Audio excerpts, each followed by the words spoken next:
Often does, like we've already mentioned, alpacas. But there's a field with loads of alpacas in next to it. A couple of them know how to break out. They come in, eat the peanuts, go back. But yeah, anything can happen up there. But the stars of the show are the kestrels. They're a really established kestrel pair. I've been watching them for years.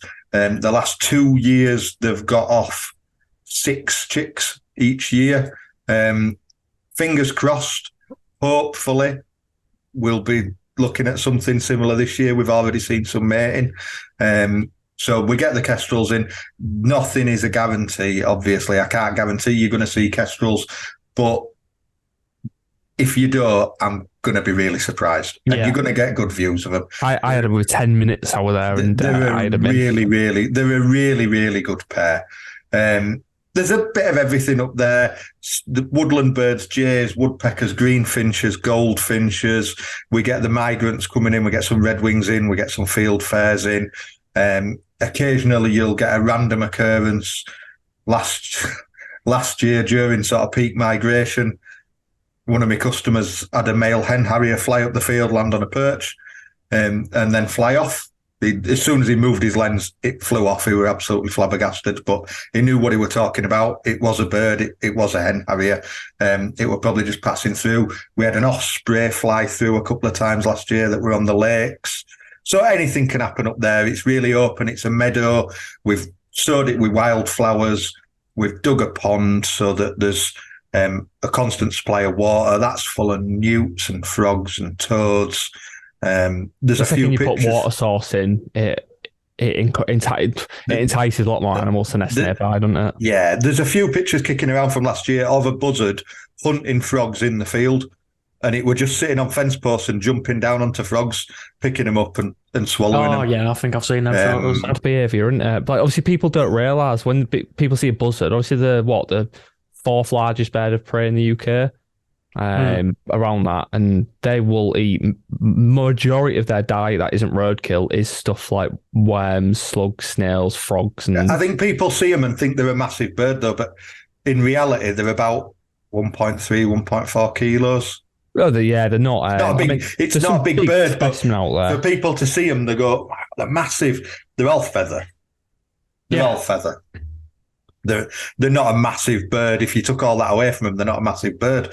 Your average chicken's probably bigger. Your average chicken's probably bigger. But yeah, the other really good thing up at Charlie's is we've got a fox family. I feed the foxes, obviously, every night. Last year we had 5 cubs. We lost one. She got 4 away successfully. We lost one. I don't know what happened to it. We just went one night from having 5 to the next night we had 4, and we never saw the 5th cub again. But they were in the field from mid-April last year, coming in for food every single night. Not every night you'd get pictures of them, because some nights they'd come under cover of darkness. Lots of nights they were coming in under light. And then as we sort of wore into the summer and they got bigger and they got a bit more sure of themselves, you got a lot more fox activity.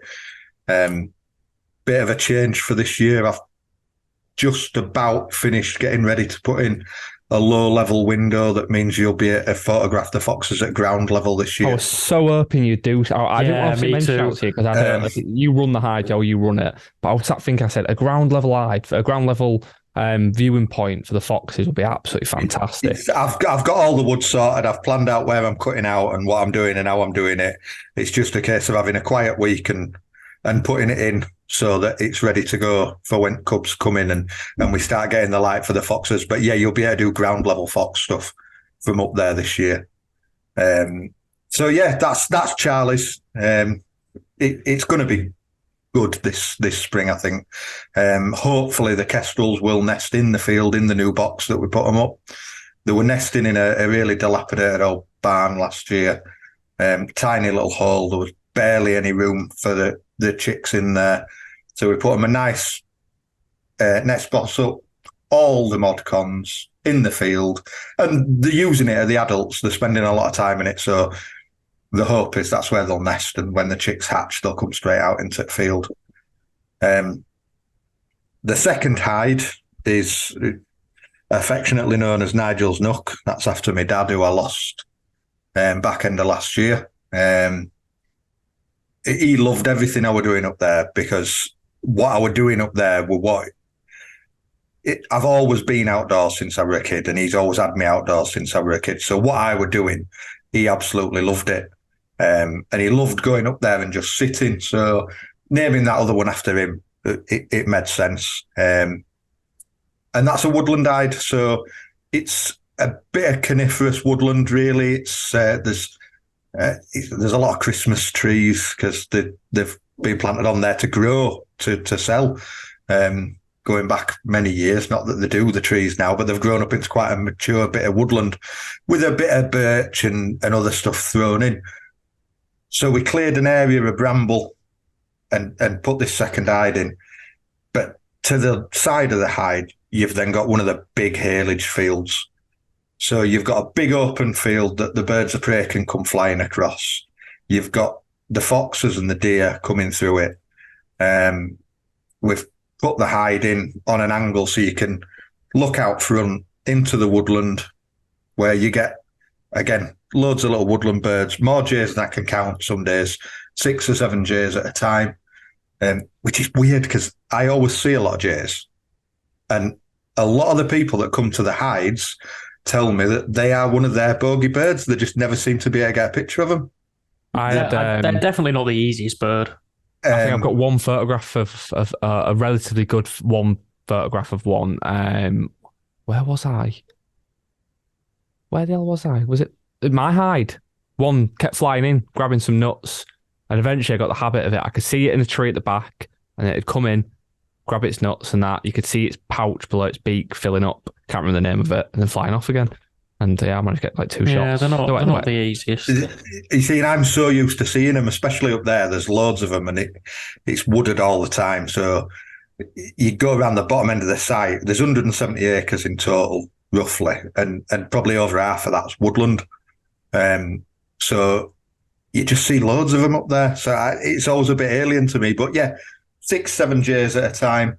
The sparrowhawk is brilliant. We've got a really, really lovely female sparrowhawk that comes in there. You do get a female sparrowhawk popping into Charlie's occasionally, and it is a different bird. We've compared the pictures, and it is a different bird. So we've got this nice mature female that's down at Nigel's Nook. She comes in and she'll sit for you some days 20, 30 minutes, and then she'll be off, and then you might get 2, 3 or 4 visits during the day from her. Over winter, you get the buzzards, and the big one for me, the tawny owls. I love owls. I absolutely love owls. We've got barn owls, tawny owls, and little owls up there. The barn owl, you will occasionally see it from Charlie's, especially over the summer, because it likes to hunt the field. Yeah, we tend up we're hunting, wasn't it? yeah, hunting the field when we got there, wasn't it? The tawny owls, though, down at Nigel's Nook, they're going to be good this year. They're in every night, 3 or 4 visits every single night at the minute. Actually, when I messaged you yesterday to check when we were doing this, because I'd not put it in my diary, my intention tonight was to go be sat in the hide photographing tawny owls. Oh, well, I'm it was a good job. I'm sorry, it was a good job I checked. It was a good job I checked. Yeah, we've ruined your evening now, haven't we, mate? Absolutely not, because I'll just go do it another night. I'm looking forward to coming to do some night sessions there. Yeah, me too. I'm looking forward to getting some night stuff going on up there. I think people will obviously get the tawny owl in a bit of light as well this year. Once we get into summer, last year it were out and about down there from sort of 6, 7 o'clock onwards during the summer. When I were sitting in my car watching the hares down there in the field, I were watching the tawny owl in where the hide is, in where the nook is. So I would expect people will see it in the light a bit as well. But the flash aspect, it just brings a different thing to the game, doesn't it? You get it's a different image. I don't want to say it's a nicer image, but they almost look like taxidermy, don't they? Yeah, you just bring something different to it. The way you can just freeze everything. Nice, slowish shutter speed, really, but you just freeze in the action, and I like what it does. The flashes capture the image at about 1/5000th of a second, don't they, or something? Yeah. So it's mad, the technology behind it. My little whole brain can't comprehend that. I think we'll touch upon flashes soon, because I reckon that'll be a I was just gonna say topic on everybody's mind. Or do you dirty kind of thing? It's another contentious one, isn't it? People say you shouldn't use them. They scare the birds. The this, that, the other. They're bad for the birds. In my experience of using them now, and I took a lot of advice from Dan, because he's done a lot of flash stuff, a lot more flash stuff than I had, up to probably 6 months ago. And in my experience, and I've now photographed buzzards, sparrowhawks, and owls all under flash, and those birds have not reacted in the slightest to the flash. So I was 2 weeks ago, 2 weeks ago now, I was photographing pine martins under flash, and they did not give a flying fuck at all. It's got everything to do with the amount of flash power you use. So a lot of these flashes that are used for wildlife photography are fancy enough to control the amount of light that's emitted. And like I said to you, Mick, I think if you use roughly 1/8 power on your flash, is basically the equivalent to a bolt of lightning, which I'd say a good percentage of wildlife has experienced at some point. It's not harsh enough. I mean, if you were using let's say 1/4 power, it's bright, it'll light up. I mean, I've used that for when I've done the odd bit of portrait work every now and then to light an entire building. So, something of that power we probably will spook something and blow out your image as well. But yeah, like Corey said, I've shot pine martins with flash, badgers, red squirrels even, and then obviously nearly all the owl species, and nothing seems to bat an eyelid. And badgers are another one that hopefully we'll do some stuff with this year. We've got loads of foxes down at the Nook as well.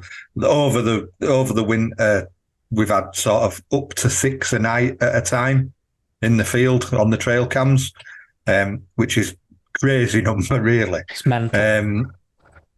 We've got a group of roe deer. You will see them down there in the summer.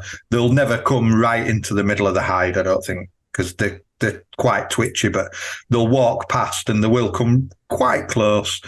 We have hares down there. I was photographing them in that field at the back end of the year last year and getting some really good stuff for them. But when we did first set up down there, and I knew the foxes were there, and I knew the deer were there, and I knew the owls were there, and we had a suspicion that there were badgers, but we didn't know.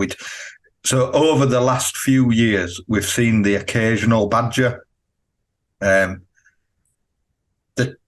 people won't realise the terrain up there. We've got a lot of rocky areas. We've got a lot of water. We've got a lot of hill. We've got a lot of woodland. It's quite difficult to pin a set down, because all around us is countryside as well, and it's all accessible.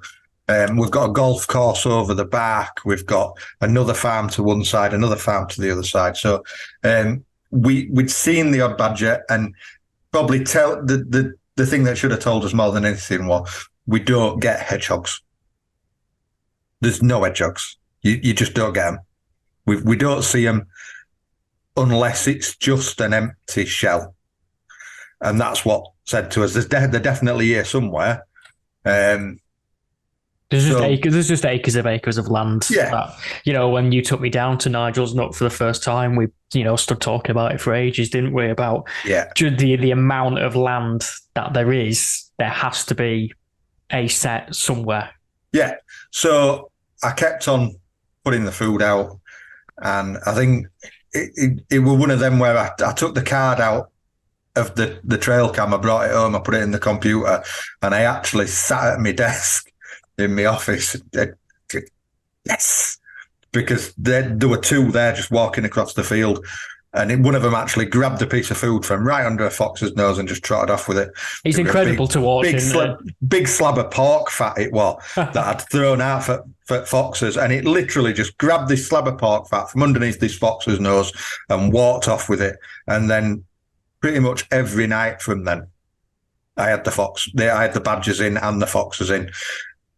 It's incredible when you first see them on the back of the trail cam. I know, and I mean it's probably more incredible for you, Mick, because they're coming into your hide. But I and some people listening may have seen the odd story of mine on Instagram over the past sort of 2 or 3 years. I found after searching for it, I can't even begin to imagine how many years. I found one set quite local to me, and then in that same year another 2 sets, which, after searching for maybe 10, 11 years, then to stumble across 3 is quite strange. I've only ever seen a dead badger, never seen a live badger. Oh mate, I'll take you to a couple of my badger spots. I mean, I've never photographed them there. They are really difficult. But again, it alludes to what you said, Mick, about having the time. I mean, I don't necessarily have the time to sit every single night. I mean, I had enough time to feed them every single day,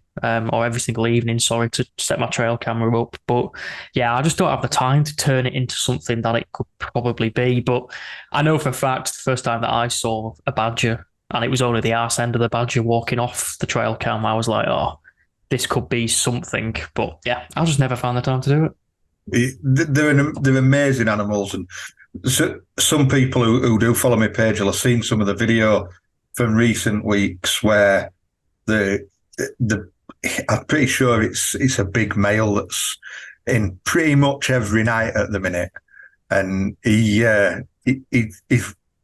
comes in and eats peanuts and everything else, but this one particular badger will come in, and if the buzzards haven't been down and had the carcass that's down, the pheasant carcass that's down, he will come in and he will rip it to shreds. I love that video. I think I've seen that. He will eat pretty much everything. Generally, all that'll be left in the morning is 2 feet and a head, because they're the only things he hasn't eaten. They're the best bits. I love them. They're weird, isn't it? But he's brilliant. But then other nights he won't touch it, and other nights he'll just mooch about, have a root under feeders for some peanuts or whatever, and then wander off. They are incredible species, and amazing. I think it's quite nice to capture, even if you don't capture them on camera, I think it's quite nice to capture the trail cam footage of them, because it just paints them in a different light. And I think I've spoken about it on my Instagram.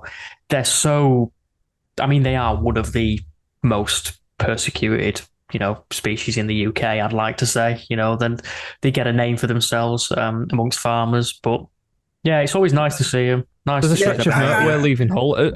Obviously, Dan, you'll have actually, I don't know, have either you come across the Humber Bridge? Yeah, loads of times. When you come off the Humber Bridge, not coming into Hull, but when you're going over the Humber Bridge towards Barton and Scunny in that area, there's a stretch of motorway where every 100 metres there'll be a dead badger. Yeah. Every 100 metres. Without failure, you'll go down that one stretch and I'll count. Yeah, you see, I don't think we have a lot in the set.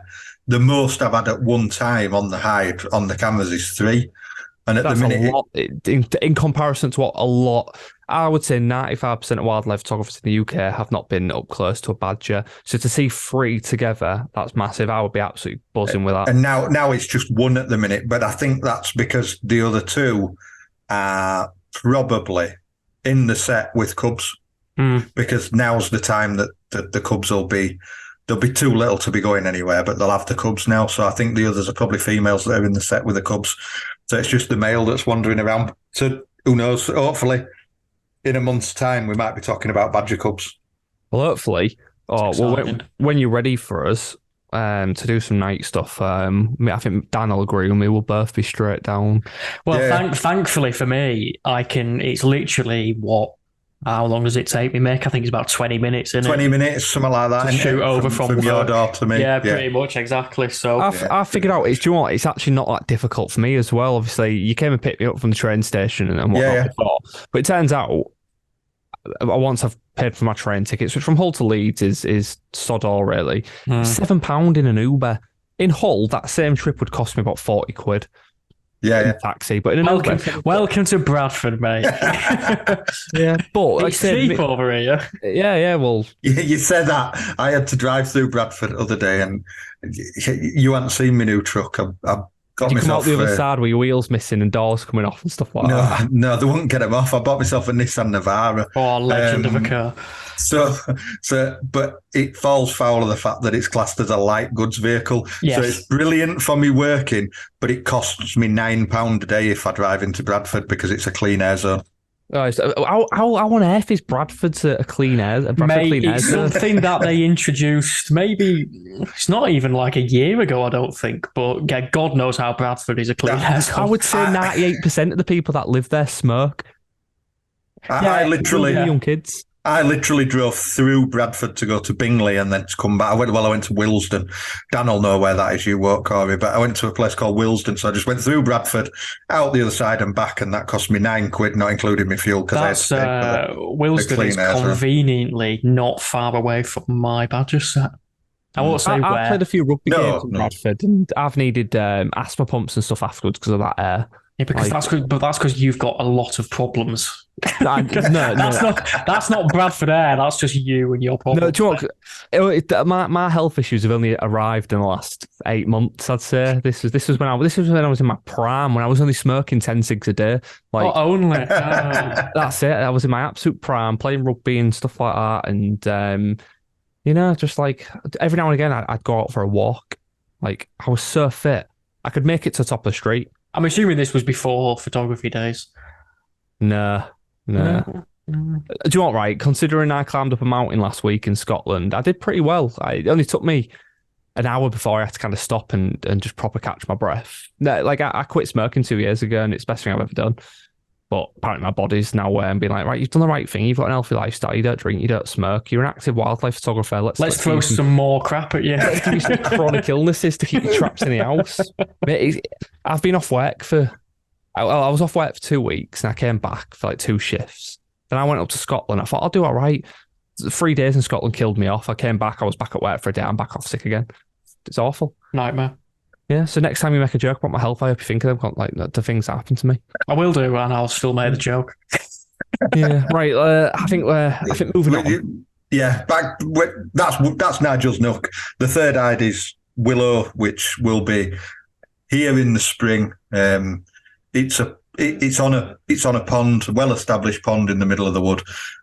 It's a well-stocked pond. It's got a lot of small fish in it. It's visited every year by a pair of kingfishers which nest around the corner from it. I won't say how close they are. They're not right on the pond, but they visit this pond to feed every day. I know where the nest, and I know it's far enough away that there's not going to be any disturbance caused, which is the main thing. Absolutely. But then the other thing you'll get down there is you get egrets coming in, you get herons coming in, variety of ducks, because it's on a flight path really, and because it's right in the middle of the wood, but it's open, they see the water and they'll just drop down on it. The foxes come in to drink from there. You get the deer coming in to drink from there. So again, a bit of anything can happen on there, and I've built a special platform that'll sort of sit on the water level, and then it's just going to be like a pop-up hide on top of that one, rather than an actual building, because it'll only really be in use for spring and summer. But over winter, you don't want to be sitting down there because you absolutely freeze sitting on water level over winter, and you won't see a great deal because the kingfishers, they're not there. They come back in the spring. You know what I mean? It tends to hit the faster flowing waters over winter. Yeah, they're not there. They'll be back in the spring. He says, fingers crossed, we'll get them this year. But they've been there for the last 5-6 years that I've been going down there. So I'd like to think they'll be there this spring. So yeah, that one will be ready in the spring, and I'll be really interested to see what comes off of that.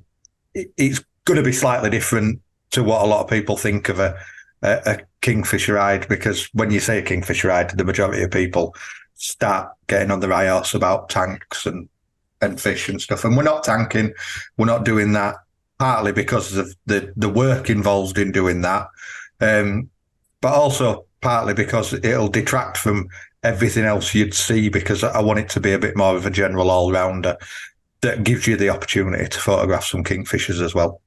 That sounds like that's what spring into life. So yeah, that's that. But at the minute, it just looks like a bit of water with some dead brown reeds around it because all the reeds haven't grown back up yet. So it's not overly attractive yet. But come spring, it looks absolutely lovely. I'm looking forward to visiting it. Yeah, me too. And that's, such a diverse range of species over 3 hides, basically. So I know I've said it once before and I'll say it again. You've done a cracking job, mate. In such a short period of time as well. Much appreciated. And it is, and I really do. I have a lot of people that come back and that have come back more than once. They've done sort of across the various seasons to come and see to get stuff. That range and see how things change. I'm a little bit gutted we've not had the snow really this year because I think there'd have been some really, really mega stuff to come off of it in the snow. Maybe we'll get some back end of February and some people will get lucky. But it'd have been nice to have a really thick covering and get some really good stuff in the snow. But yeah, we're due a beast from the east at some point, aren't we? Yeah, it's been a while now. Yeah, this is why I bought a new truck because if it snows, I still need to get there. Pretty so. And it's one of the reasons why we wanted to get you on, Mick, because I know a lot of people, or there's some hide owners in the UK, or some of the leading hide owners in the UK have probably spent or put, let's say, in excess of 10 years in to get the results. So yeah, it was another reason we wanted to get you on, just because you've achieved so much in such that short period of time. But again, it falls back to you saying, about the time you've had and the effort you've put in. So yeah, I'm not blowing smoke up your ass, mate, but yeah, it really shows. it is time. I've never done anything by half. If I'm doing something, then I'm going all in on it. I've been looking at doing some other stuff on some different sites. I had a really promising one that it's not going to come off now. It would have been a low level floating hide basically, where you'd have been able to get in and photograph stuff like some grebes and potentially some bitterns at low level, at water level, sort of from sort of dawn sort of time. But unfortunately, it's not going to come off because part of the banks are owned by a rather large corporation, shall we say, that have a vested interest in birds. The 4 letters is the name, and I think they'd get a bit miffed if they caught me. If they caught me using it. Dave, that's Peter's made its second appearance in its second episode now. Yeah, I hope you're listening, Peter. You're all set of... Yeah. Yeah, I had a mate who'd acquired a fishing lake, and basically he was going to let me use some areas of it, but unfortunately the banks that we wanted to use, they come under the remit of the RSPB. So they're all right. They actually own those banks, and I don't think they'd like it if we were going down there and doing what we wanted to do, because they've got some hides down them banks themselves. So yeah, so they don't want you taking their precious money away. You're gonna cause a bit of and it's going to cause grief for the lad who owns the lease on the lake. Then exactly, it's not worth the hassle. There'll be another opportunity come up another time to do something else somewhere else. I'm always looking. Certainly, mate. I mean, if you build yourself one of those portable floating hides, you can just take yourself to the swimming lake at St. Aidan's, because anybody can get in there. I've got one. Well, there you go. It's in a garage. I've already built. I'll hire it out, mate, and I'll go float around. I've already built one, Dan. It's sitting in a garage at the minute, waiting for the weather to get warmer.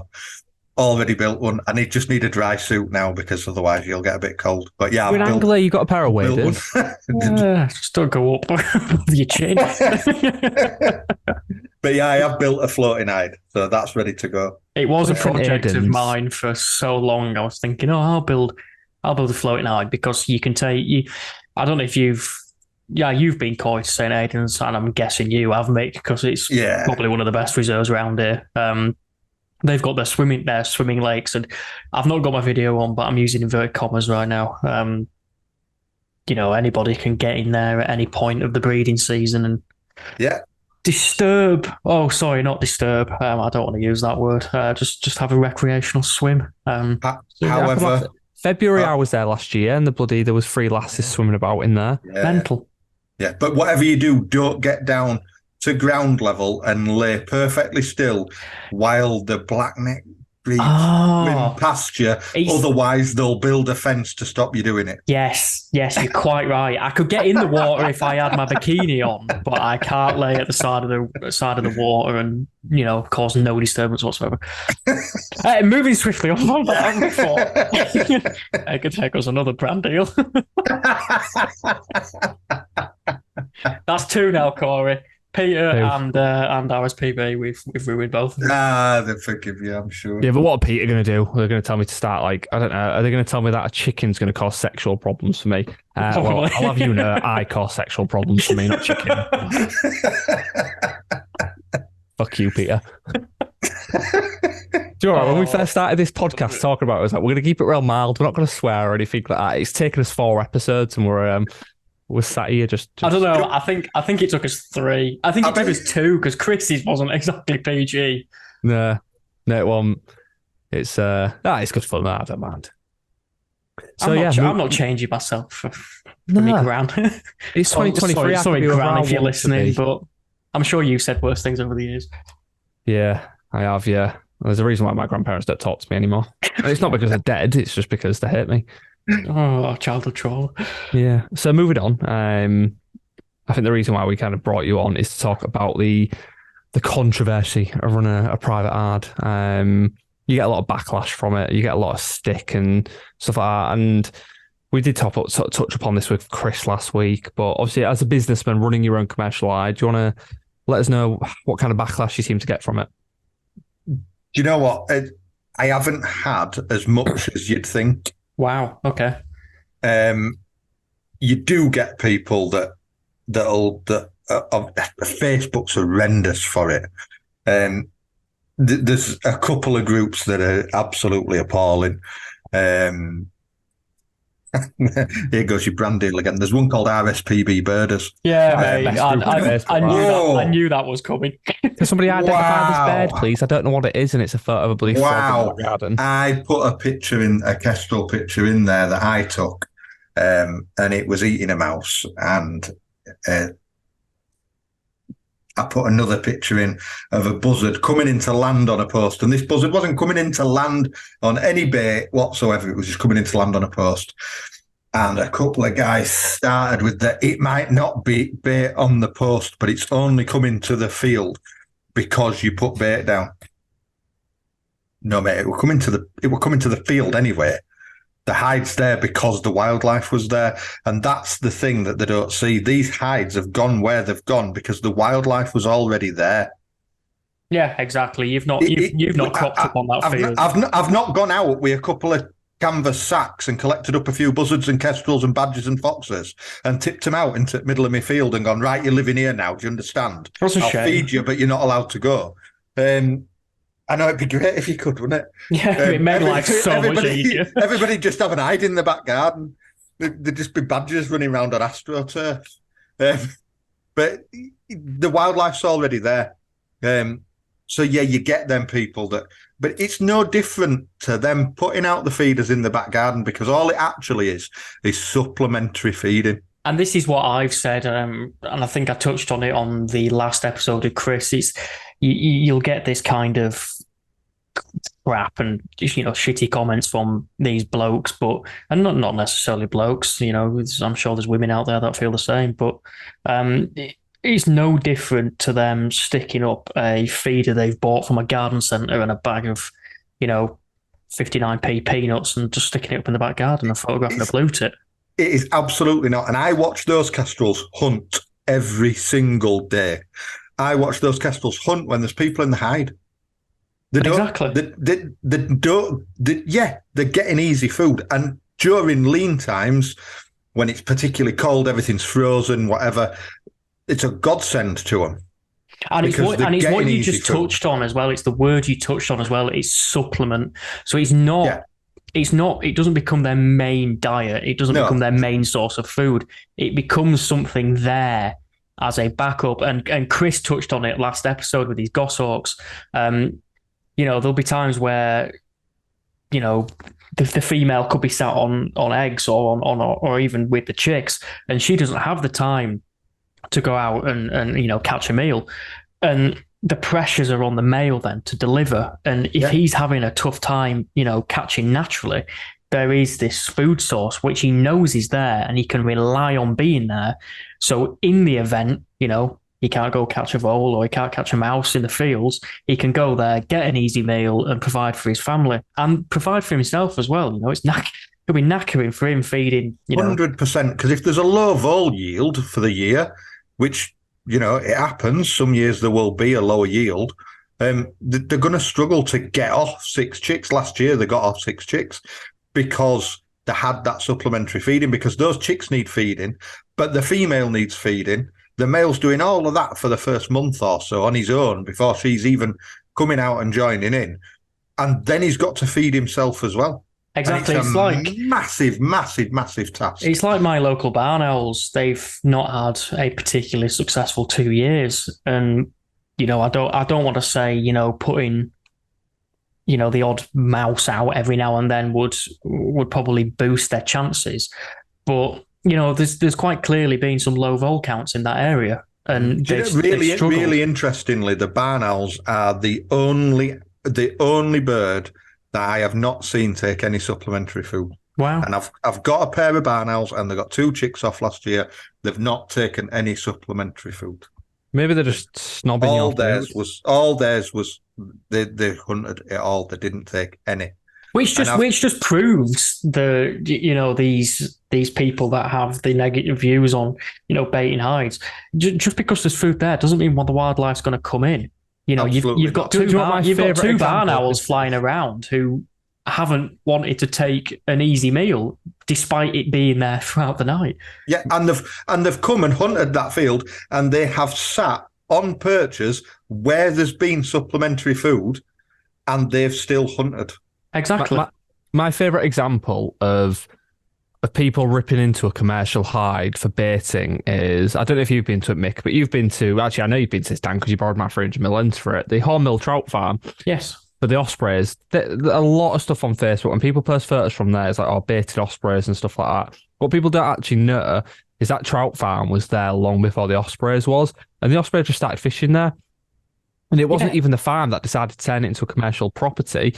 It was, I think it might have been the RSPB or the local osprey watchers approached them. I was like, listen, the ospreys are coming here and fishing. Can we use one of your trout ponds and create a hide and view it? And people are like, they're charging a lot of money, because they do charge a lot of money. But then you've got to look at how much stock of fish they lose each year from May to August. They're probably losing, I'd say, 90% of their income is actually going on replenishing. So when people look at baiting and stuff like that, a lot of people don't realise is before that hide was there, before whatever was there, those animals were feeding there to start off and with. It's just what you said, Mick.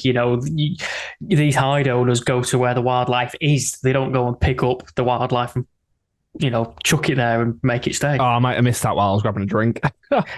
The other thing is that the other thing they don't see is all the other work that we put in. So we've got sort of wooden boxes. They're just like pallet boxes, really, I suppose you'd call them. Mm. And we dot them all around the farm and we fill them with a bit of hay. There's a few rocks in the bottom for drainage, and we fill them with bits of hay. And I could go out tomorrow and pick one up and it'll be teeming with mice. Because what we're doing is we're producing more of that. We're helping increase the vole yields. And that might not help us particularly as a hide, but it helps the wildlife. We're helping the wildlife, we're helping the birds. We if any trees come down or we have to take any trees down, if we've got some good trunks left, we generally dig an hole at the middle of a field or on the edge of a field and we'll just shove the trunk in and we'll bang it back up, and we just basically dotting perches around places for them to sit. We create all the branches, we collect them all up and we create brush piles.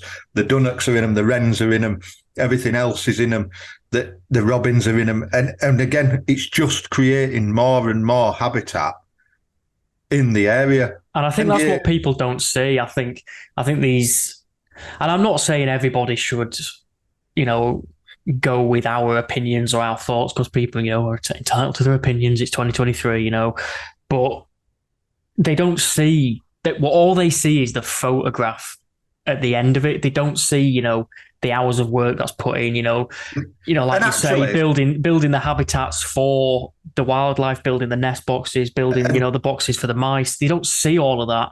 They see your photograph and they think, he's just gone and sat in an hide and taken a photograph. Yeah, they think it ain't that simple. I'll give you a camera, you come sit in my hide and take a picture. I 100% guarantee that you will not get the same level as another photographer, because he will take a better image than you, just because of his experience, just because of understanding the light, understanding how the birds are going to behave, and being able to interpret their actions, and then his ability to edit the picture afterwards. It's the one thing that really winds me up more than anything. I mean, just some viewers or some listeners, will have seen my story. I know you did, Corey. Yesterday, I think it was, or the day before when this comes out. The hate used to get to me quite a lot, but I mean, it's all laughable. It's all laughable now. But yeah, I still laugh at you. I still laugh at you, Corey. I completely lost my train of thought of where I was going with that. I don't let any of it bother me. I let it all go over my head. I get people that come and say, aren't you worried about competition? Because there's other rides around Yorkshire, there's other rides. Obviously, you've got Alan's fantastic hides in Scotland. You've got Tom's in Lincolnshire. Everything like, are you worried about competition? Because it's not a competition. It's not. That's what they don't get. It might be a business, but it's not a competition. Everybody brings something different to the party. You will not find another hide that is exactly the same anywhere else in the country. There is no two that are exactly the same. That's where I was going with my train of thought. I just remembered. I'm sorry, Dad. I didn't mean to distract you there. No, it's me. It's me. Yeah, no. The one thing. Yeah, thanks. The one thing that annoys me more than anything is when people refer to go into these commercial hides as easy.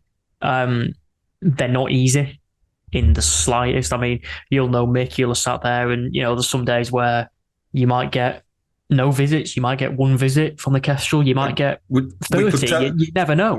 We could tell a story, couldn't we, Dan? We could tell a story. Dan came and had a tester, and he had no kestrels. They just didn't come. Yeah, they just didn't come. But then again, you go to the CCTV. But then I did check the CCTV, and I was legging it around the field. And Dan, yes, I completely forgot. And Dan had just completely missed it. He just didn't. He'd not seen it. It had sat behind. It had sat in like a crook in one of the perches. Yeah, so and he'd not seen it. Yeah, the buzzard had been in perfect, and then. Yeah, I'd got home and I got a message from you, didn't I, Mick? And he was like, I've just checked the trail camera. The kestrel was in. I was like, shut up, you're winding me up. And we're there for about 5 minutes. Yeah. But it just goes to show it is not easy. It's not easy. It's not. I mean, I sat last week when we were photographing the pine martins. Rob sat on his phone. It's late at night and we're waiting for him to come in. We've been waiting for 2 hours. And I look up and the pine martins sat there feeding. I'm like, Rob. I go, Rob, look. And I'm sat there photographing. He's sat on his phone. And he's got his fucking earpods in and that. And I'm like, Rob, look. And he's like, what? And he's like poking his head at what you looking at. I was like, how can you not fucking see that pine martin sat there looking right at you? But it's like the hide I've done, and I'm sure Tom won't mind me saying this, but I've, a few years ago, I did Tom Robinson's hide over. He's a wired hide, is what it's called. It's great for the owls at night time, and the kestrels as well during the day. But I sat for, and I think it was either 3 or 4 weekends consecutively during October. I think it was about 4 years ago, and there were 14.5-hour sessions overnight. Because it gets dark early and gets lighter later. I walked away with no photos, and there's a consistent food source there. So it just proves that. Just because you've got, mice out and food out or whatever out, it don't make it easy. The other big one people like to throw out is they've obviously got no field craft, isn't it? Yeah. I love that one. Yeah. They've got no field craft they're using a hide. Do you know what? They might have had really good field craft, but they might be 65 years old and they might want to be within walking distance to a toilet and in a nice warm hide, exactly, rather than sitting in the middle of a field. And that's what I bring to the party. That's what I give them. Yeah, it doesn't matter, does it? You just want a quiet day go out there and you can do the field craft stuff. We can all go out there and do the field craft stuff. I go out there and I lay in fields and I get piss wet through, and I go home cold because I've got nothing, or I go home really happy and cold because I've got something. But sometimes it's just nice to know you've got a toilet 20 yards away. Yep. You're in a building. It's insulated. You can have you can take a flask and have a cup of tea. You can move them out and stretch your legs without disturbing the birds, because you can stand up and stretch your legs in the hide. You can have your headphones in, like Corey said, Rob had. You can have your earpods in and listen to your music while you're watching stuff, which you can't do when you're sitting in a field at middle of nowhere. It's just something different. And it's horses for courses. If you want to go to a hide, go to a hide. If you don't want to go to a hide, and you don't like the idea of a hide, don't go to a hide. Keep your mouth shut and stop being so opinionated, because you don't. That was my ringtone. You don't need other. Yeah, that is perfect. I'm going to soundbite that, and that's going to be my default response to every single hate comment. You don't know other people's circumstances. You do not know what that person is going through. You do not know why they're not sitting in a field. Let them get on with what they are doing, and let them do it in peace, because they're not affecting your life. I think the biggest thing I can't sum that up better. It's lack of education, and I think I'm qualified enough to say this from an educated point of view of commercial hides within the UK, and like what you're doing. Commercial hides done correctly, I'll say. There is not a single thing ethically wrong with commercial hides. Correct. If you take into account what humans have already done to the planet and to the species on here, you going out and feeding, providing nesting, and this is what we mentioned last week, the goshawks, what Chris has done, provided a habitat for them, say we with the kestrels and stuff. On an educational, well-being, welfare, environmental, conservational point of view, there is not a single thing wrong with commercial hides. If I go out and stop feeding tomorrow, those birds will not die. They will not die. They will just go out and hunt. Yeah, they'll come and look for food now and again to see if there's any easy meals, but they will just hunt and they will just get on with it. It's instinct, isn't it? And that's what people don't seem to remember. Yeah, fair enough. You might be getting the easy shots. These guys that are complaining about it do not care from a welfare point of view. They care from a photography point of view. But they're still not. But at the end of the day, they're still not an easy shot. You've still got to track that bird. I know that cameras have come a long way now. We're not talking about using like a 5D2 or a 5D3 and really having to really focus and concentrate on tracking that bird, because a lot of people now pretty much you've got an R5, an R6, an R7. Why use a 5D4? Yeah, and I've got to work for my stuff. And an R8 now. There's an R8 now as well. There is, yeah. I don't fucking use Canon. Sony A9. You've still got eye tracking, mate. I've got the A7 IV. You've got the A9. There's the A1, the Z9. They've all got eye tracking, but it's no good pushing a button and expecting it to move your lens nice and smoothly for you as well, so you get a nice sharp picture. Yeah, it can track the bird, but you're still going to have to pan, and you're still going to have to do some of the hard work. It's still not easy. It falls down to a lot of jealousy, I think, with these guys as well. That's it. They use the commercial hides to try and make out that their dick's bigger than ours, just because they go, oh, well, I've been out in the field and I've got this sort of a barn owl. I'm like, yeah, that might be a barn owl, but it's 400 meters away.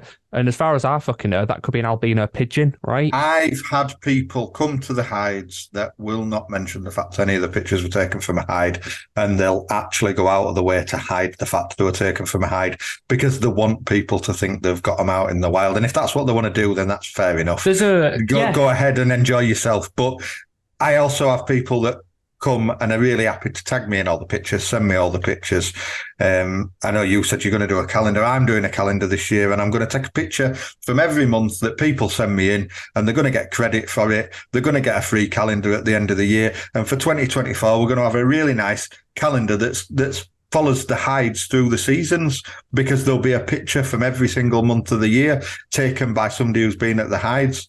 And it'll be a fantastic thing. And all the money that we make from it will go back into the hides. More nest boxes. Yeah. It'll go back into more work on the hides. It'll go back into better lighting, more flash setups. It'll go back into something for the hides.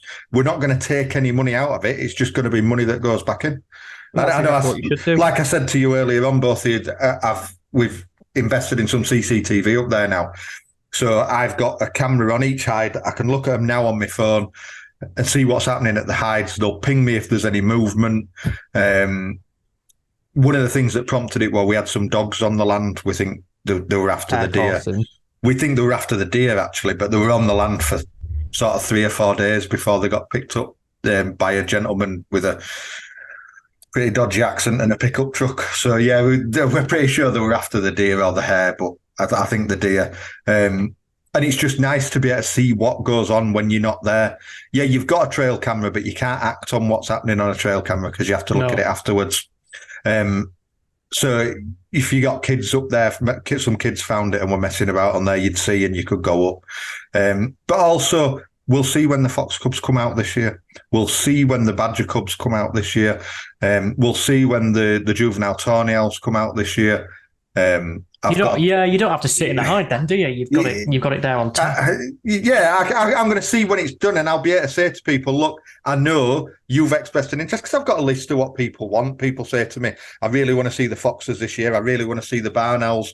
And I have a list in a folder of people that really want to see stuff, and I can go back to it and say, yeah, they really wanted this. Barn owls are showing really well at the minute. Get yourself down if you can. And I can go and I can say to them, this is going to be your best opportunity. They're showing really well. They really show it. They're sort of behaving themselves. You'll get some good pictures, hopefully. Nothing's guaranteed, but I'm giving them the best chance that they've got of getting what they want. I suppose it's customer service. And at the end of the day, it's the same as anything else. These people are my customers and I want to keep them happy. But also, I like seeing the pictures they get.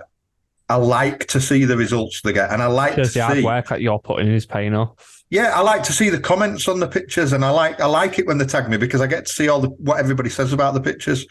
And it is very rare that I see a negative comment. Occasionally, you see a negative comment about a hide or whatever. But I mean, part of it is not many people are going to say anything negative about it to my face because I'm 6'2" and 18 stone. Well, they're not going to come up to me and go, I don't like what you're doing, because I'm just going to laugh at them. And I find as well a lot of the hate, and I'm sure you'll agree, Corey, it doesn't necessarily fall on the owners of the hide themselves. No, it tends to fall onto the person who's taking the photo. Onto the users, yeah. It is absolutely bizarre. I've probably had more hate on the photos I've taken from your hide than you have had directly about your hide. Probably, yeah. Yeah, I would, yeah. I'd agree with that. And it's nice, though, because I have had people come to the hides that previously haven't particularly liked the idea of hides and have really come round to it. Yep. They have really, really come round to it, and they like it. And I'm not going to name names because the individual, if they're listening, will know who they mean. But like you said, Corey, best mates. I've had quite a lot of relationships go sour because of my use of commercial hides. Now, I don't profess to be an expert. I don't profess to say this is the opinion, this is my opinion, this is the right opinion. But, when I found out that this individual who slated me for 5 or 6 years consistently for the use of hides has now come round to the idea of commercial hides, I'll be honest, it pissed me off a little bit to start with. But do you know what? It's actually, great. It's great to see. That's it. The reality is it shouldn't piss you off. The reality should be that you go, actually, I really like that. Yeah, it's at first, I mean, I was wound up, but the more you sit down and the more you think about it, it's better. It's so good to see it.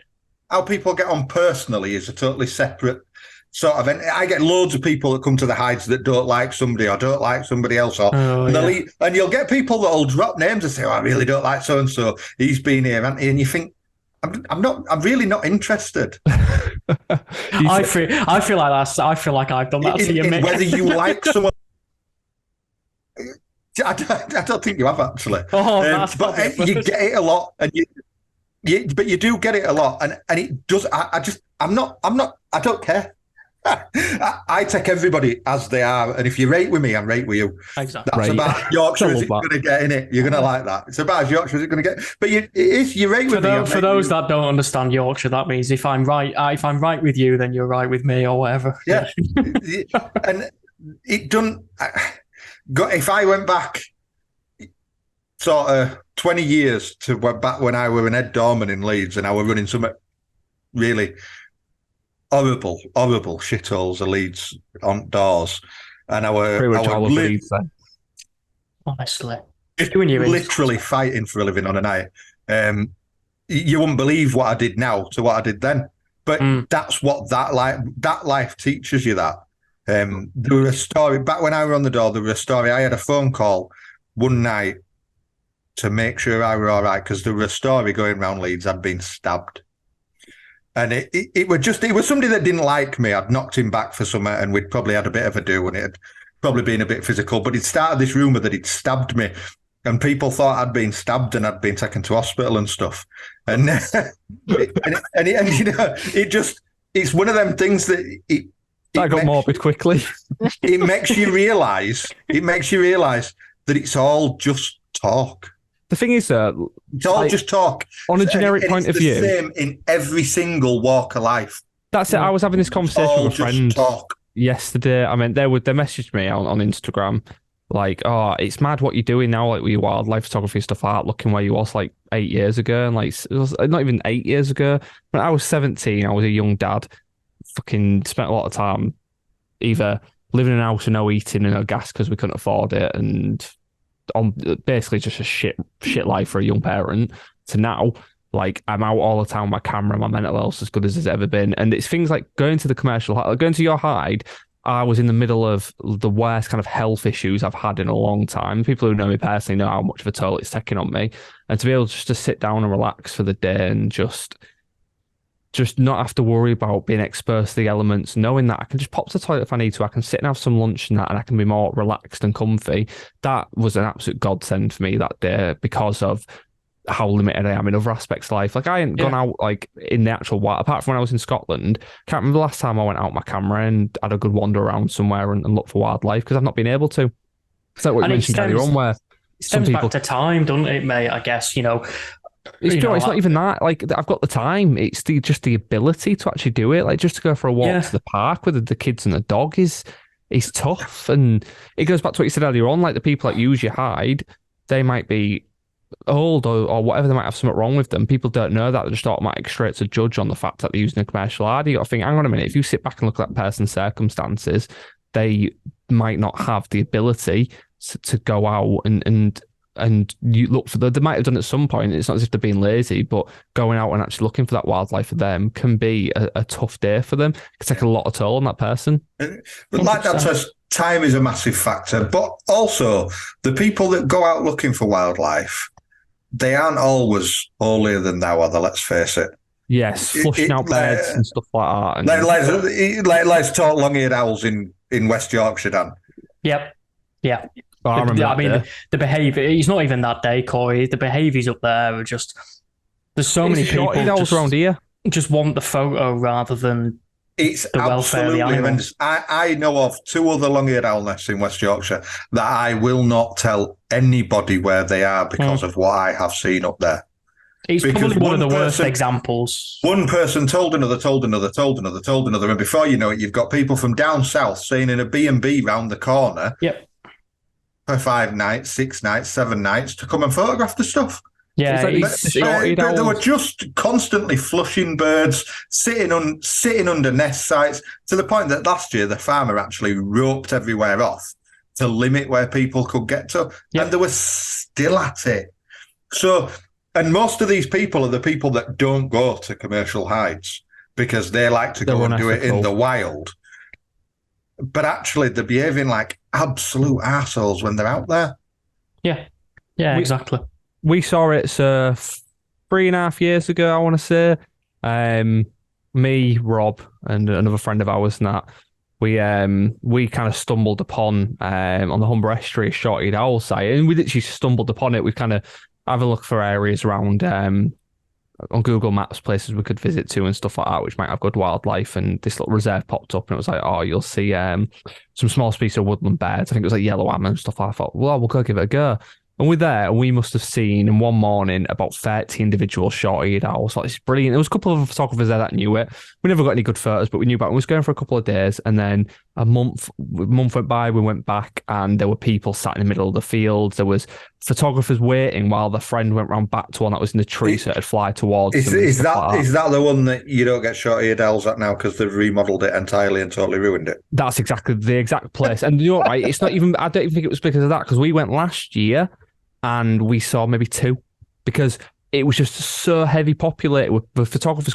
So I remember during lockdown, the first lockdown where you couldn't travel outside your county and stuff like that. It's a 10-minute drive from our house and that, and it was the time of year when you could go out for a little bit longer, but you had to stay within your zone, whatever it was. Yeah. And there were people we full on recognised that lived in southern Lincolnshire and Lancashire and stuff like that, coming over to photograph and think, hang on a minute, obviously I'm not a fucking snitch. I didn't give a flying toss about the COVID rules after a certain point because they were becoming a joke. But at the end of the day, there's a difference between somebody going out for an extra hour longer than should have been around the corner from their house, or people full on taking advantage of the fact that they can drive 120 miles to a location which they know full well that has a good population there. Nobody's going to say out to them. And this is what happened with the long-eared owls, didn't it, Mick? It was a location that I want to say no more than maybe 10 people knew about to start with. Probably. Now I went up last year, and I think on an evening I counted 35 people scattered around, and he's got these people, and again inverted quote marks. I'm so good at my fieldcraft. You're not. Someone's just pin dropped you a location on Google Maps. You've turned up, and now you're just traipsing through private property. And we all know that they all have these WhatsApp groups. The thing that we don't know, but they all have these WhatsApp groups. These people that rely solely on the fieldcraft and everything, they all have their secret little WhatsApp groups that drop pins to each other in. And because you see the same birds turning up in 6 or 7 different photographers' photos over the course of 3 or 4 days because they're drip feeding them out so that people don't realise they were all there at the same time. I find as well a lot of the, and you guys correct me if I'm wrong, but I feel like a lot of the people that use this term, you use a hide because you've got crap fieldcraft, blah, blah, blah, blah, blah, tend to be retired people that have I 100% agree. That have a lot of time on their hands where they can quite happily sit in a field and take a subpar photograph. Now, it's got nothing to do with the photography. It's subjective. It might be great to them and not so great to others. But I do find a lot of the people that do sit and, shit on people from a great height about their use of commercial hides and blah, blah, blah, tend to be these retired old blokes who have all the time in the world to do it. And me personally, I mean, I like to say I use a mixture of fieldcraft and commercial hides. It's a healthy mix is good, and then there's nothing. But the thing is, it doesn't matter if it's a healthy mix, a 90% mix, or whatever. Or it doesn't matter. It doesn't matter if it's your circumstances. I work Mondays to Fridays. Whatever suits you. Exactly. I don't have the time. And lets you get what you want. Yeah. And that you're happy with, because at the end of the day, we all go out and do this to please ourselves. If you're going out and doing this to please others, the 700, 800, 900, 2,000 friends you've got on Facebook, you're doing it for the wrong reason.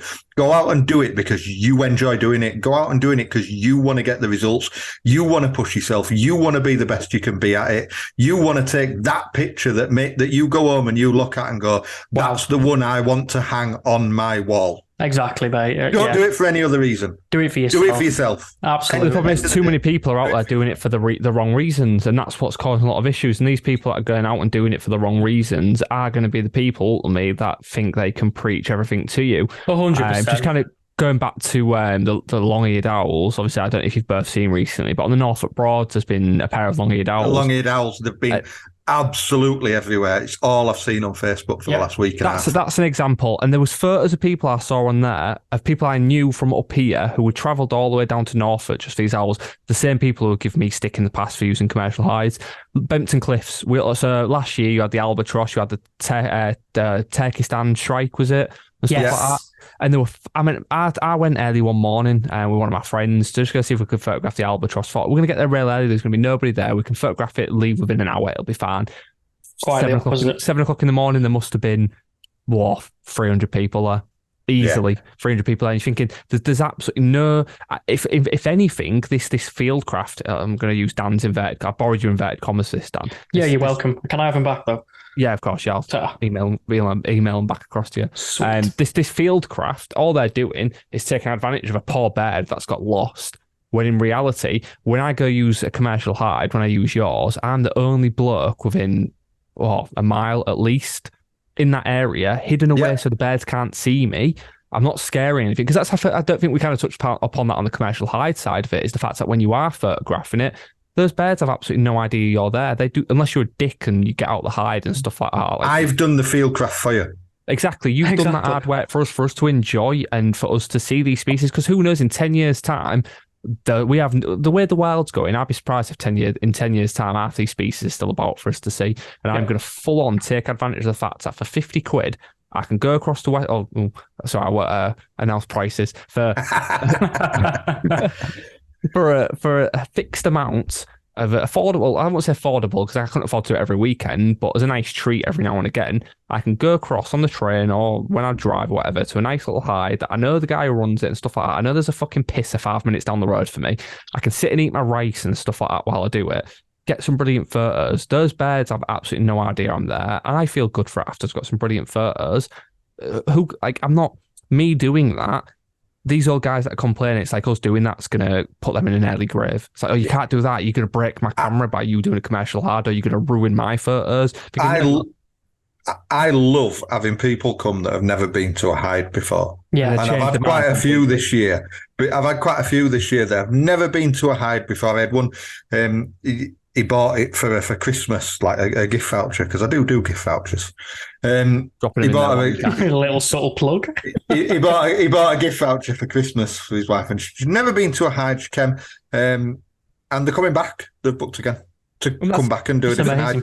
That is amazing. They've never done a hide before, but they are coming back because their perspective of what a hide is totally changed. I mean, don't get me wrong. Some people turn up and they think it's going to be a tiny little shed and it's going to be freezing and they're going to need a little stool to sit on and they're going to need the tripod and everything. They're not. There's chairs, there's carpet, there's gimbal plates, there's shelving, there's room for you to stretch your legs. And that's you doing that out of courtesy. You don't need to do that. A commercial hide doesn't have to be all singing, all dancing. You just have to be concealed. I've sat in commercial hides on a shitty stool. Mine are comfortable. They're not top of the range. They don't need to be comfortable. I was more than happy. They do what they do.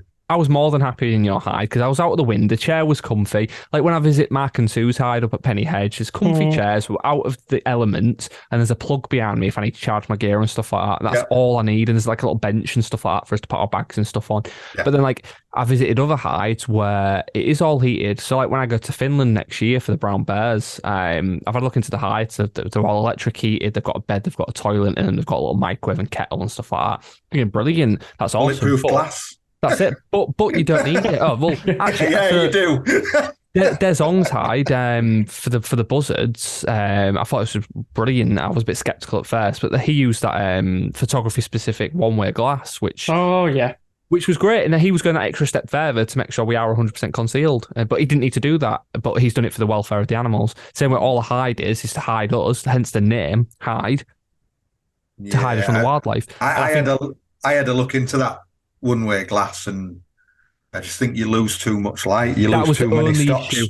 I lost about 2 stops of light, which made a massive difference. Obviously, with editing software now, it's not. I'd rather squint through some scrim net than lose 2 stops of light. Yeah, but it's efficient though, because you proved it was efficient though. Like I went in. Same with the pine martins. All there was a bit of netting, and it was more than efficient enough. Yeah. So before we end up going off on a massive tangent, to the 2-hour mark already. We are about how there's dicks out there. I'm not going to be around the bush. There's dicks. I don't really want to give them more airtime than what they bloody deserve. Let's give them the correct name: uneducated swines. All right, sorry. I'm just doing my simple West Yorkshire term for them. I know Mick, me, and you have spoken quite recently on camera trapping. I know you've done quite a bit of that now. Yeah. I don't know whether you want to just touch on that, what you've managed to capture and, just a brief sort of overview of the setup that you've got running at the moment. Yeah, it's literally next to me at a minute. I brought it in because we had all them high winds last week. Yeah, I went up one day and my camera were on its back. But yeah, I'm really enjoying camera trapping. I started tinkering about with it back end of last year. Used a pelly case to build an housing. I've got a 600D with a battery grip on it and a kit lens, 600D kit lens. Then the expensive stuff comes in. I've got the cam traptions triggers. I've got the cam traptions PIR sensor. I've got a couple of cam traptions flashes. That's not cheap to put all together. But but when you say it's not cheap, it's all sort of, it's perspective. I built my entire camera trap for less than 600 quid. Which you could probably go out and purchase one for to go out and if you bought one from to buy all the stuff ready made from Cam Traptions, I think it costs you 700 quid plus VAT, and then you need a camera to go in it. Yeah. So if you can build it yourself, then it's a great way of doing it, and it's not overly complicated if you know what you're doing. With a few power tools and a few bits and pieces, it's fairly simple. But yeah, fantastic, great little bit of kit.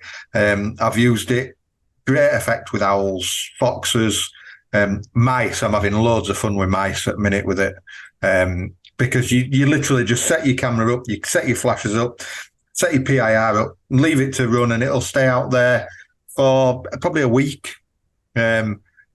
Something moves in front of it, you can alter the sensitivity, and it'll take 5 pictures. It's incredible. So I took a picture of a tawny owl, I took a picture of a little owl. Yeah, I loved that. And because the aspect is the same, because it's on a tripod, it's not moving, you can literally just overlay them. So I could overlay them and put both of them side by side, sitting on this same piece of machinery, and you could show the difference in the size aspect between the two owls. Yeah, I really loved that photo. I love the buzzard one. Buzzard was the buzzard. The buzzard was ace, wasn't it? Yeah, it was. Right at last light, it just flew out and sat on that post. I'd only put that post in the field that week, and I had a tawny owl and a buzzard sat on it almost straight away. The machinery had moved in for the owls. That had only been out for 3 or 4 days since we'd moved it about. It's all about working out where they're going to be and knowing sort of the areas they frequent, giving them something to sit on, or working out the paths that they're taking, and then getting the stuff in place. The foxes were a little bit tricky because you've got to be careful not to leave too much scent about, because they then sort of get a little bit wary. I'm going to try and do something with a deer later on in the year with it. I know an area they like to spend a lot of the time, but mice at the minute, I'm all about mice. And people say, why are you photographing mice? They're ace little things. The behaviours and everything that you see from these little wood mice jumping over logs, and I'm hoping to get some of them sort of fighting and stuff over some peanut butter that I'm putting down, and fingers crossed it's totally different. It's totally different to everything else. It gives a different aspect on it. A different view of the wildlife. Stuff. And it's fun. Don't get me wrong, I am very, very lucky. There are a couple of very big dogs. The land is very private, and I can afford to leave out a 700 quid bit of kit and not worry about it, because I know nobody's going to find it. Yeah, exactly. So everybody listening to this, the hide is located. I'll post an Instagram post of an exact pin job. Just go looking for it. and I'll send Bruce the 12-stone Mastiff to sit down next to it and wait. Yeah, I'm quite all right now. Do you know what? It's camera traps. While we're on the topic, I use trail cameras and I've got images through them quite a lot. Obviously they're not fantastic. Camera traps one day would be something I would love to give it a go. But so I use the camera trap. I use the trail cameras before I put the camera trap out. That makes sense. Obviously, it gives you a good idea of what's coming in. It gives you a good idea to whether if you're wasting your time putting that in. Obviously, the thing is that your camera trap could pick up a week of a buzzard coming in at bang on that same time every single night for a week. You could put your camera trap out and it's like, nah, fuck that. Yeah. You just get a brief glimpse of it flying by in the distance with one of its middle feathers sticking up at you. That's essentially what wildlife does to me on my camera traps as well. When I was running my hard last year, I was getting the buzzards coming in 3 times a day for 2 hours, and then we started having people coming in. I did something for Stoats stroke weasels. We weren't sure what it was. We'd only seen fleeting glimpses. It was a small mustelid, Dan. A mustelid. Here we go. We'd seen fleeting glimpses of it in the yard. Was a sturt. Yeah, you did. You didn't see it quick enough to be able to tell. Well, if it had glasses and it was a weasel, or also known as Dan Knight. Oh, here we go. I'm not a weasel. I'm bloody Harry Potter, for Christ's sake. Get it right. I put the trap out for these, and I did 2 weeks of it for nothing. 2 weeks of it for nothing. It just didn't happen. And I know it was in the right place, but it just didn't happen. But probably that animal slightly changed its behaviour because something new had come into the area and it could tell something new were in the area. Exactly. We got told by... It didn't work. But sometimes it does. Sue and Mark, when we was up photographing the pine martins last time, when we were setting up for them and that, they told us that if they basically had to set up their hide how it is, any changes that they make, those pine martins could take 6 to 10 weeks just to then get comfortable using that new log or that new little wall and stuff like that. And I think it is a generic wildlife thing, because if you have to be very careful making the changes. That's it, yeah. Especially it depends on where you are. I think if you're in a fairly, so obviously where you're situated, you're close to the cities, there's a lot of traffic that runs through it. These animals are kind of used to human nature. But when you get up into the Highlands of Scotland, where there's 10 houses and stuff like that, you're dealing with wildlife there. Changes which are very very kind of deliberate changes, and I think them off. So I've made a couple of changes this week at Nigel's Nook. I've put in a new over the top of one of the perches where the owls and the buzzards like to eat. It's all right. It's not the most photogenic, I'll be honest, but it serves a purpose for them coming in, because it's a good place for them to come and eat. But what I've done now is I've actually added the generic mossy log, because it's a commercial hide, so it's got to have a mossy log. It's got to have a mossy log. Obviously, come on. I went down into woods and I found a bit of tree that had come down. It's a substantial bit of tree. It's covered in moss. I slung it back at truck and I took it up there and I've attached it with a bit of framework, so it actually sits now above this perch. So essentially it gives the birds a staging post to come in, which will give you a much more attractive picture, because you can get them as they come in or go out sitting on this perch. And I put it in and I thought it might take a while for the owls to sort of bed in with it. It took them 2 nights. Wow. 2 nights, and there was two nights and there were a tawny sat on it. 2 more nights and a tawny fed off it. So do you know what's funny? When I was doing my hide, I had people delete me off Facebook because we used mossy branches, because they thought it was too cliche and generic. Too cliche, yeah. It was like, yeah, I don't agree with it, and I got deleted off Facebook. Obviously, these people I'm not going to mention names. You'll both know who these people are, because they're quite big up in these groups. It's what people want. And the thing is, makes an attractive picture. In a woodland, you get more mossy branches, and like you just said, then I am a sucker for a nice bit of moss or a bit of lichen on a branch with a bird on it. Perfect. I think it is. It's absolutely spot on. Honestly, if we get snow in February, I'm camping down there every single night. I'll be joining you until I get that tawny owl. Until I get that tawny owl sitting on that mossy log with a bit of snow around it. Oh. Because I honestly, I am absolutely in love with that photo you took of that tawny owl in the snow, Dan. It just everything about it, and that is one of the things that I said I wanted to get this year, and I wanted to produce. Yeah, you said that to me as well. From the start, I said I wanted to produce that. Barn owl would be lovely, but it doesn't go down that way. But I might get it up at top. It's snow. Yeah, I did. I did Corey. I did barn and tawny owl in the same night. Did you? Which was just pure. The tawny one, that's it for me. I love a barn owl. Short-eared owls, I absolutely love. Long-eared owls, amazing. Little owls, brilliant. Tawny owls, there's just something about them, because they spend so much time in the dark and you don't see them. There's just something about them that makes them that little bit more special, I think. Where did you photograph that, Dan? I'll show you out. That was down at Tom Robinson's. I was doing some work for him. I think I did 3 weekends down there, Fridays to Mondays. just testing out the hide on an evening before he opened it up for the public. That's it. I'm just looking at them now. I didn't see I saw the barn owl one, which I love, but I didn't see the Tony Owl one. So a story with that one. It'd been horrific weather that day. It wasn't raining, but the wind was just crazy. So the kestrels pretty much avoided coming in, and I'd parked. People listening, if they've ever been to Tom's Wired Hide, when it's not in spring and summer, the field is pretty empty, so there's no cows. So you can literally park next to the hide.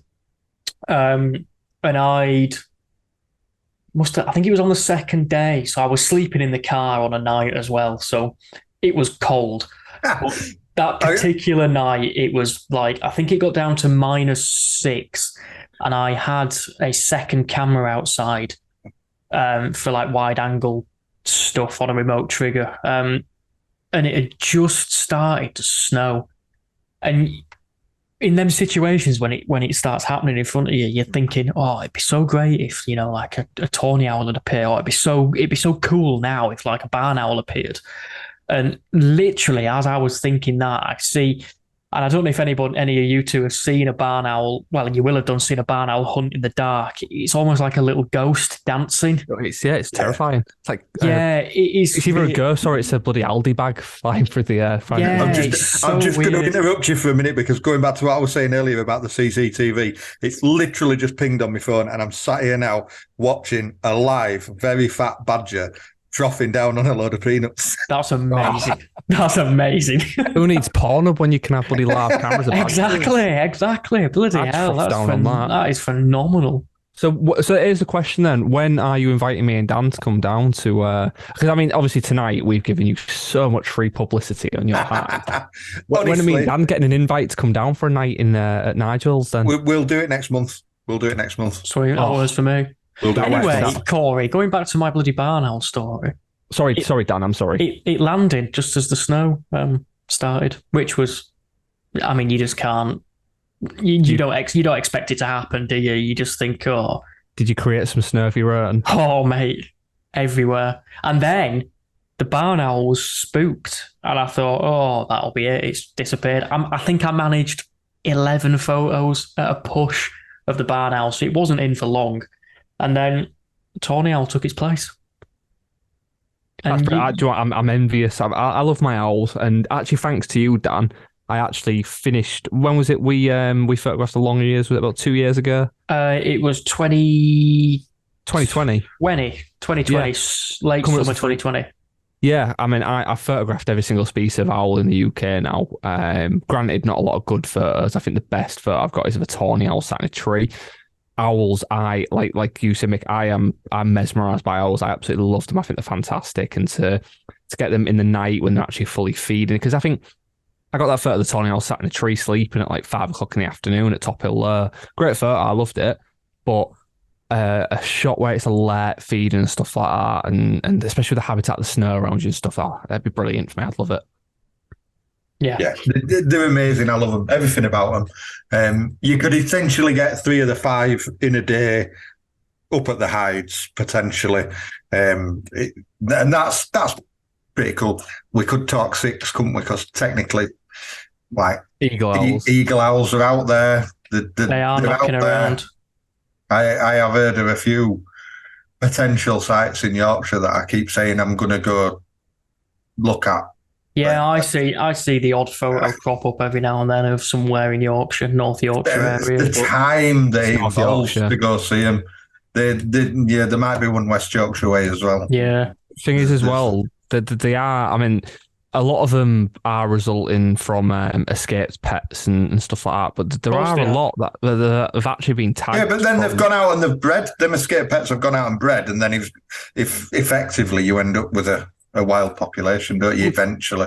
It's the same as like snowy owls, for example. Snowy owls, you can find them over winter up in the tips of the Shetland Islands and stuff like that. And it's the same with some eagle owls. Over recent years, there are actually like cases of them flying across from the place across in Europe where you would typically find them, and a lot of species are doing that. So I think in the last 5 years that the snowy owl population in Shetland Islands has actually increased, due to harsher winters and stuff like that. Every single time I see a snowy owl pop up at tip of Shetland or somewhere, I think I'm going to pack car now. I'm going to go, and then I think to myself, by the time I get there and I manage to get a ferry, it's going to be gone.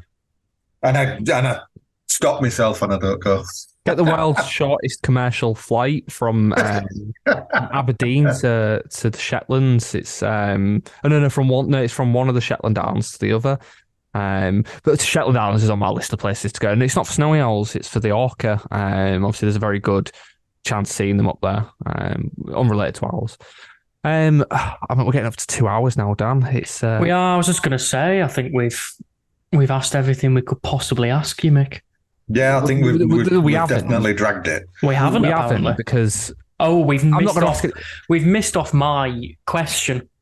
Well, see, I was before that I was going to ask something similar because I think we kind of touched a little bit on it. I was going to rephrase it. I'll not rephrase it, but turn it around a little bit. But I'll let you do that. But I think if we could ask a lot more, but we just end up talking for another 6 hours. This is it. These episodes can just snowball and There should be 20 minutes max though. Remember, people get bored and listen to it. People turn off after 10 minutes, don't they? So if anybody's made it this far, then cheers. But like our very good friend says, special mention to our sponsor for today as well, which is the Fine Martin Retreat up in Scotland. Thanks for sponsoring this episode and giving us some feedback. We really appreciate that. Yeah, we'll really take that on board. Not have that. So I like to ask a question, Mick, at the end of every single guest episode. He'd know it if he listens to the podcast. Yeah. You've only listened. I keep saying to myself I'm going to listen to them all, and I keep thinking I'll listen to them when I'm sat in the hide. I'll put my earpods in and I'll sit and listen to them because that's generally the only time I have total silence and peace and quiet for any length of time, and then I never get to go because I end up doing something else. But I'll catch up because I really want to. I really want to hear what's being said because I know Spaceman picks Pond and Perch Hide and all that, and he's on about coming up to mine. So I'm really keen to listen to Andy's stuff, and I love Goshawks, so that's definitely on my list for listening to. So I will catch up. I'll try and catch up this weekend while I'm sitting in the hide. Photographing Tony else. Well, you've got enough hours for it, mate. Don't worry. Take your word for it. There's enough hours of podcast content out there from us. We've released 4 episodes, not including this one. So by the time yours comes out, so we've released. Let's just have a quick look. So 4 episodes. One was a double parter. With Andy because we thought we'll just trial it, and turns out we probably should have just kept it as one big episode. Probably. Last episode with Chris was 2 hours 20. 2 hours and 18 2 hours 19 minutes 21 seconds. Wow. Episode before that 35 minutes 57. That's because it was a 2 parts. Before that 46 minutes. Man and Dan's episode an hour and 20. There's a night sorted for you. Anyway, sorry, carry on, Dan. So I like to throw a question out there. The photographers we've had on, I've asked, what does photography mean to you? And I guess, that falls into you as well, Mick. But what does... Oh, it's so hard to word it. What does photography and what does, what you do and nature as a whole mean to you? One, it's an escape. So it gives you somewhere to go that's not the busy... noisy life of home. Don't get me wrong, I love my kids, I love my wife, but it's nice to just be quiet. Get away from them. And when I'm up there and when I'm working, I am probably the only man in 40 or 50 acres doing anything, and that is next level stuff because you're totally out there. And I will sit there and I'll have little birds fluttering around me. I've had the sparrowhawk buzz the top of my head. The males come flying over the top of my head and buzz the top of my head. And I see things that you just won't see. And that's what it is. It's an escape. And what I do in running the hides, that's something totally different. That is, it's, I don't want to say a service, but it in a way it is, and it gives me pleasure to see. When I go up there, I always think if I go up there and they tell me they've had a really shit day, I kick myself at teeth a little bit. There's nothing I can do about it, but I kick myself a little bit over it because I go away thinking, shit, I really wanted them to enjoy that. I really wanted to get something good out of today. And I really like to get there and have them people say, do you know what? Wow, what a day them Kestrels today, that Sparrowhawk today. I've never seen that before. I've never seen this before. I've got so close to this. I'm loving the pictures. And I go away with a smile on my face from seeing other people achieve their goals. It's part of that to do with you watching the hard work you've put in pay off. Yeah, part of it is seeing that pay, your hard work pay off. But part of it is it's actually just nice to see somebody genuinely happy with what they've achieved in a day.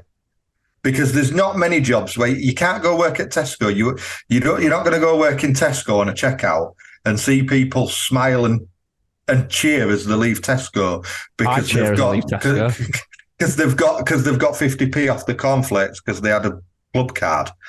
You know what I mean? It's special. Rewarding. What you do is special, and what you do is rewarding. And you're bringing something to people that 50 to 60% of them wouldn't have got the opportunity to get without you. And that's not blowing smoke up your own ass. That is just you've achieved something and you've given them a sense of achievement in what they've done. Beautiful. That was very, very, very beautifully put. I don't think we've ever had, and probably will never have, a bad or negative what that means to you. Will we? No, because the thing is, because it's everybody's own individual.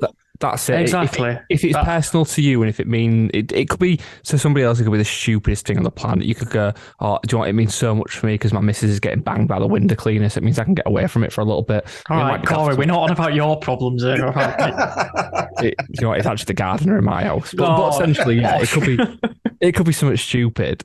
But it's still, like you just said, it's unique to each person. So yeah, and that's why I wanted to ask the question, because no answer will ever be the same as somebody else's. I know some of the things we may talk about with other guests may become similar in some aspects. Some of their struggles or some of their interactions online might be similar to yours, Mick, and other people's. But I think that question of what it means to you will always be different. It'll always be a unique response.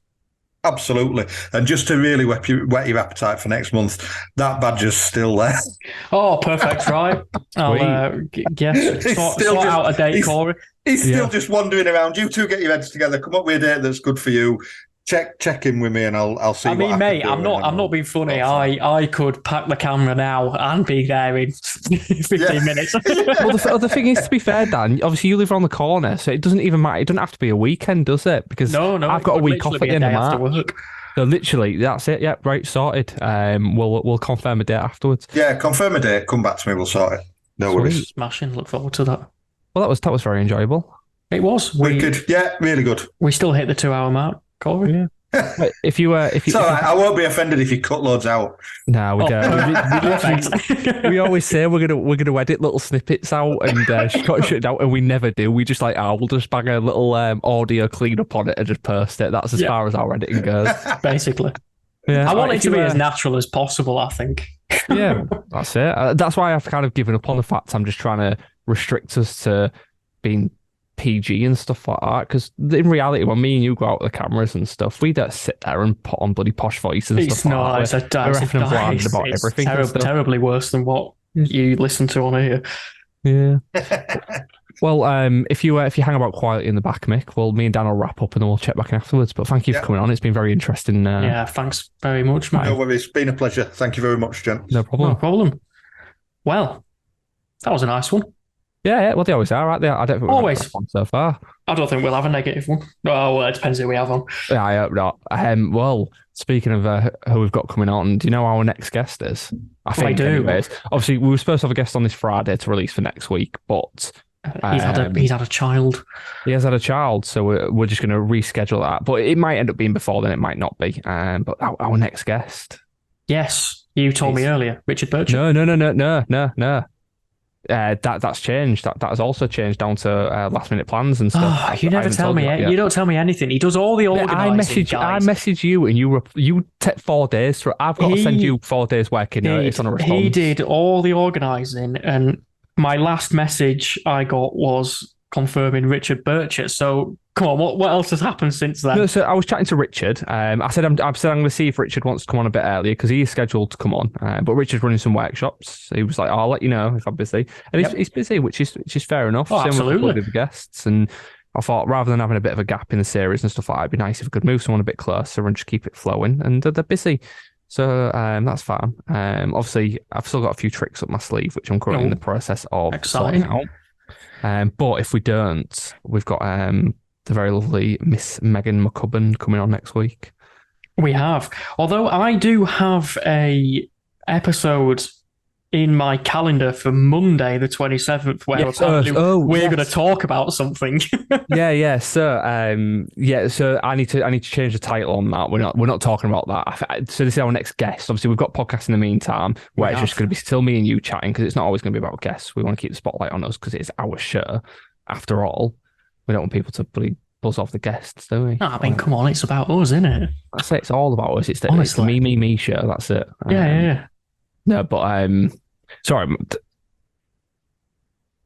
You all right? Oh. Sorry, Susie's behind me going through bags and it's put me off a little bit. I wondered what happened then. No, it's fine. Don't worry. What was I saying? It's the me show. Oh, yeah. Well, there's an episode of me. We're filming. So even though we're still releasing one a week, we've got a couple of episodes in between. Like I said, a few tricks up the sleeve, and then me and you have got. We're filming on Monday. We've got. I say I'm going to change the topic on that one because we've touched on it far too much. So I'm going to have a bit of a brainstorm and chat about it. We've got a few more episodes like that. Yeah, guest wise.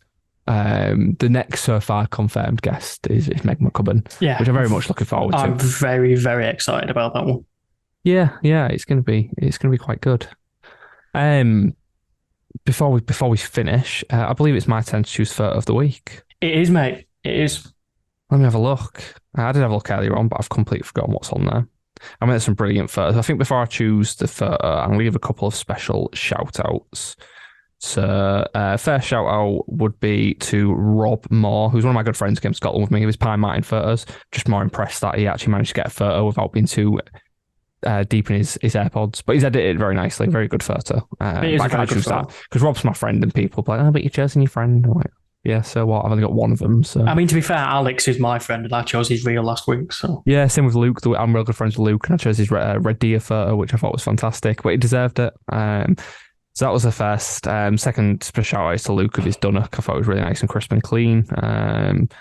But no, that is not going to be. Oh, no, I can't choose that one either. I was just about to choose one, but you've already chosen it. Okay, so there was one that I was hoping you choose last week, but you didn't. And that is a beautiful photo of a widgeon by Harry Matthews Wild. Is that Matthews? Yes, I've just got to say profile. Harry Matthews Wild. Just thought the colours were really nice, composition is really nice, loads of dead space, which I think's good. Some people don't like the negative space, but I really like it. Lighting's perfect, subject's perfect. I thought it was a really, really nice image. Yep, completely agree with you on that one, mate. Well done to Harry Matthews, 20 years old from Surrey. He's got. I'm just looking for his profile now. He's got a fantastic set of images there. A lot of woodpeckers. Oh wow! Badger. Daytime badger. Oh, yeah, those are beautiful. It's nice that. Yeah, well done, mate. Yeah. I'll pop that up. Is there anything else you want to chat about before we wrap up? Obviously, I'm less conscious of time now, knowing how long we're going on for and stuff. Yeah, so. I think the whole we'll cut these, keep them to about an hour and a half. Have gone out the window. It's nice to just have a flowing chat in. There's nothing worse than when a chat is on a time scale and everything just becomes so rushed. And that's it. It's nice. No point. We have to kind of keep it to an extent, like No one's going to sit and listen for 4 hours, but no, but I think for 2 hours, like while I've been at home and stuff like that, I've obviously I'm not trying to be like egotistical, but I've even enjoyed listening back to them and just kind of because while you're recording, you don't really think of how the conversation's going, but if you sit and listen back, you can pick up a few things, learn a few things. So this is it. I mean, I've had people say they've been listening to it on their car journeys to various locations, but again, myself, it's like you say, mate, when you sat recording, you don't necessarily take all the information in because you're trying to lead it into your next question. So yeah, it's nice to sit back and listen and just, we need to engage. We need to clarify a few things. Well, we make a lot of jokes about other photographers that we have a bit of arguments with. This is all purely a bit of banter between me and Dan, not the photographer, because the disagreements are there.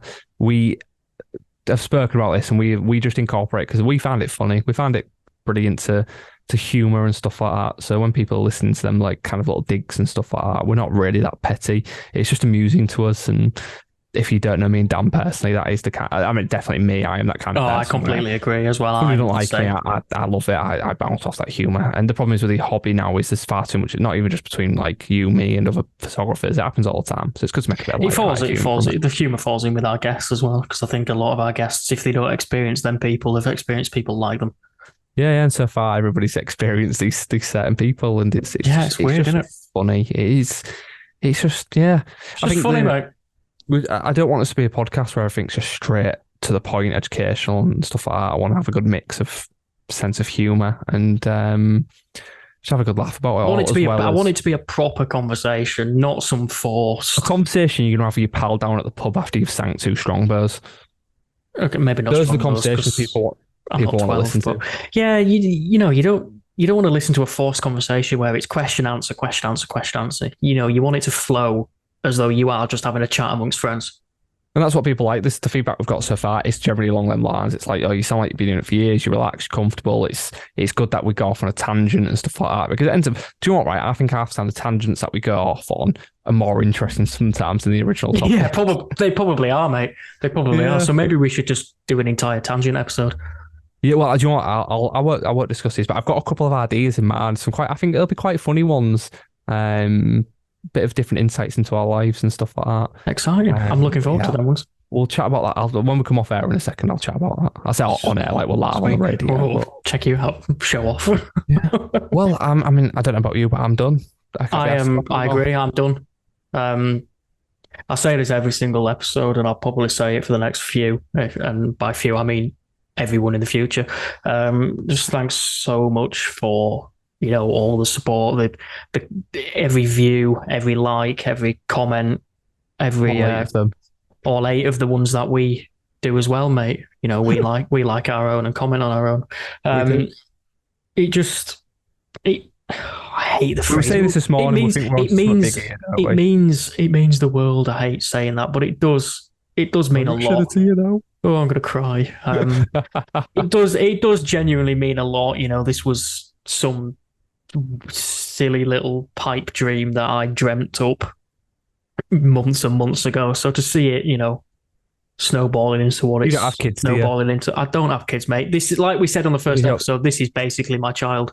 That's it. It's your child, and it's nice to see it grow. Well, I appreciate letting me parent this child with you, and it's okay to stay part of this for. There were others, but you were close. 10th. Everyone else said no. Everyone else said no. I'm not doing that. It sounds crap. But yeah, no, it's just nice to see it snowball into this and snowball into the opportunities or potential opportunities that have arisen because of it. Yeah, we've got some big stuff coming up, but we'll talk about them closer to the time. Absolutely, mate. So yeah. Again, thanks for listening, guys. And yeah, I'll catch you in the next episode. Thank you very much. See you all soon.